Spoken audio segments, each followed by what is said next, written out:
A Semana da Arte Moderna foi uma manifestação artística ocorrida no Teatro Municipal de São Paulo em fevereiro de 1922. O objetivo era romper com os parâmetros que vigoravam na arte brasileira influenciada naquela época pelo parnasianismo e o academicismo. Mas, antes de começar a ver o vídeo, não se esqueça de ativar o sininho para não perder nenhum conteúdo do Toda a Matéria. Vamos lá?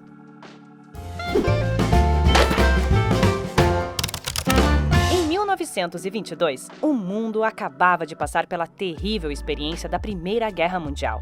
Havia uma euforia cultural e artística, onde os criadores experimentavam novos conceitos, como a velocidade em suas obras. No centenário da independência do país, ocorrida em 1822, o Brasil passava por diversas modificações políticas, econômicas e sociais. O país era dominado pelas oligarquias cafeeiras de São Paulo e Minas Gerais, que se revezavam na presidência da República, na política conhecida como café com leite. No entanto, as fábricas e indústrias já eram uma realidade nas cidades de São Paulo e no Rio de Janeiro. Por isso, no plano social, se vivia a migração do campo para a cidade, modificando a paisagem brasileira. Também é importante mencionar os imigrantes europeus e japoneses que continuavam a aportar no Brasil. Então, surge a necessidade de recorrer a uma nova estética para interpretar esta realidade, e daí nasce a ideia da Semana de Arte Moderna. Duas correntes artísticas dominavam a cultura do Brasil. O parnasianismo era uma corrente literária que valorizava a forma e não o conteúdo em suas obras. Os versos dos poemas, por exemplo, deveriam ser milimetricamente contados e rimados. Já o academicismo dominava as artes plásticas, onde o mais importante era copiar exatamente os modelos, deixando pouco espaço para as emoções. O modernismo no Brasil se caracterizou por criticar o modelo parnasiano e propor uma ruptura com o academicismo. Também desejava valorizar a identidade e a cultura brasileira, retratando seu povo. Os artistas modernistas foram influenciados pelas vanguardas europeias, como futurismo, cubismo, dadaísmo, surrealismo e expressionismo. No entanto, não faziam uma cópia destas correntes artísticas, e sim realizavam a fusão com elementos da cultura brasileira. Por isso, encontramos nas obras destes artistas a ausência de formalismo, experimentações estéticas e temáticas nacionalistas e cotidianas. Pintores como Almeida Júnior retrataram pessoas marginalizadas, esquecidas, exercendo seus ofícios.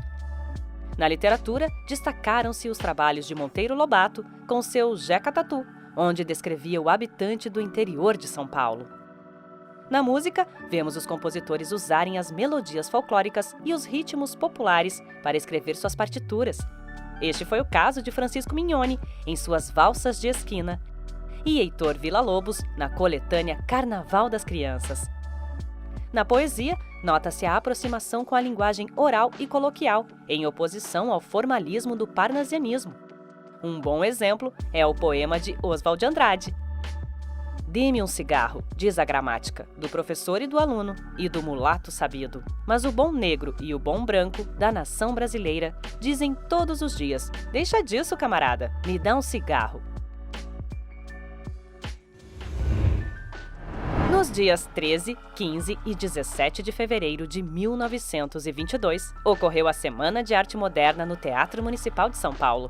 Essa manifestação artística, política e cultural reuniu jovens artistas irreverentes e contestadores. A maioria deles eram descendentes das oligarquias cafeeiras de São Paulo. Esse fator foi determinante para a realização do evento, uma vez que foi respaldado pelo governo de Washington Luiz, na época governador do estado de São Paulo. Além disso, como tinham uma situação financeira confortável, puderam viajar e estudar na Europa, trazendo para o país novos modelos artísticos que misturaram a arte brasileira. Assim, São Paulo demonstrava que era a nova protagonista da cena cultural brasileira. Isso tudo em confronto com o Rio de Janeiro, então capital do país. Para Di Cavalcanti, a Semana de Arte Moderna seria uma semana de escândalos literários e artísticos, de meter os estribos na barriga da burguesiazinha paulista. O evento foi inaugurado pela palestra do escritor Graça Aranha, intitulada A Emoção Estética da Arte Moderna. No saguão do teatro era possível admirar obras de Anita Malfatti e Vitor Brecheret. A plateia estava cheia e foi uma noite relativamente tranquila. No segundo dia, a pianista Guiomar Novaes interpretou compositores modernos como Claude Debussy e Heitor Villa-Lobos. Em seguida, houve a palestra do escritor e artista plástico Menotti Del Picchia. Na mesma noite, o poeta Ronald de Carvalho recitou o poema Os Sapos, de Manuel Bandeira, uma ácida crítica aos parnasianos. O sapo tanoeiro, parnasiano aguado, diz: meu cancioneiro é bem martelado, verde como primo em comer os hiatos, que arte, e nunca rimo os termos cognatos. Ronald de Carvalho fez a leitura, pois o poeta Manuel Bandeira encontrava-se com uma crise de tuberculose. A apresentação causou indignação e o público respondeu com vaias, sons de latidos e relinchos. Por fim, no terceiro dia, houve uma apresentação musical com mistura de instrumentos, regida pelo maestro carioca Villa-Lobos. Nesse dia, o músico subiu ao palco vestindo casaca e num pé calçava um sapato e no outro um chinelo. O público vaiou pensando que se tratasse de uma atitude afrontosa, mas depois foi explicado que o artista estava com um calo no pé. As figuras centrais da Semana de Arte Moderna foram os escritores Mário de Andrade e Oswald, e o pintor Di Cavalcanti. Também foi essencial o auxílio econômico do empresário e cafeicultor Paulo Prado para pagar o aluguel do teatro. Vamos conhecer os artistas que participaram da Semana de Arte Moderna de 1922. Mário de Andrade, escritor modernista e musicólogo. Seu estilo literário foi inovador e marcou a primeira fase modernista no Brasil. Em suas obras, Mário de Andrade valorizava a identidade e a cultura brasileira. Seu poema, Ode ao Burguês, do livro Pauliceia Desvairada, foi lido na Semana de Arte Moderna. Eu insulto o burguês níquel, o burguês burguês, a digestão bem feita de São Paulo, o homem curva, o homem nádegas, o homem que, sendo francês, brasileiro, italiano, é sempre um cauteloso pouco a pouco. Oswald de Andrade foi escritor e dramaturgo brasileiro. Sua atuação ficou marcada por seu espírito irreverente, polêmico, irônico e combativo. Tornou-se figura fundamental dos principais acontecimentos da vida cultural brasileira na primeira metade do século XX. Sua obra apresenta, de maneira geral, um nacionalismo que busca as origens, sem perder a visão crítica da realidade brasileira. Trechos do seu romance Os Condenados foram lidos.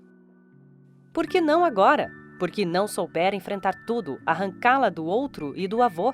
Por quê? Até o dia em que soube, pela vizinhança alarmada e risonha, que alma voltara para a companhia do velho e que passara a sair todos os dias bem trajada, com um sujeito recurvo e galhardo, que a esperava na esquina. Di Cavalcanti foi desenhista, ilustrador, cartunista e ainda se dedicou ao mundo das letras. Di Cavalcanti participou da organização da semana, assinou o desenho do catálogo e do cartaz, e expôs 11 pinturas e ilustrações publicitárias. Mais tarde, seria reconhecido como um dos grandes pintores brasileiros do século XX. Anita Malfatti foi uma das mais importantes artistas plásticas brasileiras da primeira fase do modernismo. Estudou artes e pintura na Alemanha e nos Estados Unidos. Em 1917, Anita reuniu 53 de suas obras com forte tendência expressionista, a fim de expor individualmente em São Paulo, na exposição de pintura moderna Anita Malfatti. Ela teve um papel preponderante na Semana de Arte Moderna, onde expôs seus trabalhos. A crítica ao movimento foi severa, pois as pessoas ficaram desconfortáveis com as apresentações e não conseguiram compreender a nova proposta de arte. Os artistas envolvidos chegaram a ser comparados aos doentes mentais e loucos. O escritor Monteiro Lobato, por exemplo, foi um dos que atacou com veemência as ações da Semana de 22.